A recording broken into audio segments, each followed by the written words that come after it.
امام غزالی رحمہ اللہ یوں فرماتے ہیں کہ یہ غل ایسی چیز ہے کہ انسان کا دل دوسرے سے بدل جاتا ہے، اب اس کے لیے وہ برائیاں سوچنے لگتا ہے، اب وہ اس کے لیے اللہ معاف فرمائے ہر قسم کی بدخواہی چاہتا ہے، اور وَيَتَرَبَّصُ بِهِ الدَّوَائِرُ اس کے نقصان کا منتظر رہتا ہے، یا یوں کہہ لیجئے موقع کی تلاش میں رہتا ہے کہ کب مجھے موقع ملے اور میں اسے نقصان پہنچاؤں، اور اس کے نقصان کو چاہنے لگتا ہے، اور اگر اس انسان کو کوئی نقصان پہنچے تو اسے خوشی ہوتی ہے، اور اگر اس انسان کو کوئی خیر اور بھلائی ملتی ہے تو اسے ناراضگی ہوتی ہے کہ بھئی یہ کیا ہو گیا۔ تو یہ جو کیفیت ہے جس میں چار چیزیں ہیں، پہلی چیز کسی انسان سے رنجش پیدا ہو جائے، اور پھر وہ رنجش اتنی بڑھ جائے کہ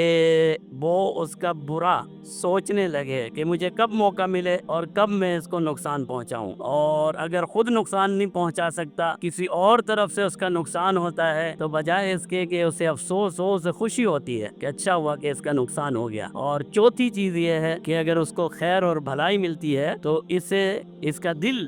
تنگ ہو جاتا ہے کہ بھئی یہ کیا ہوا، یہ اور بھی آگے چلا گیا۔ تو یہ کیفیت ہے جسے ہم اردو میں رنجش یا کینہ کہتے ہیں۔ یہ کینہ ایک بہت بڑی بیماری ہے، ایک بہت بڑی بیماری ہے، اور ایسی بیماری ہے جو ہمارے ایمان کے لیے نقصان دہ ہے، ہمارے ایمان کے خلاف ہے، اور یہ ایک شیطان کا ہتھیار ہے۔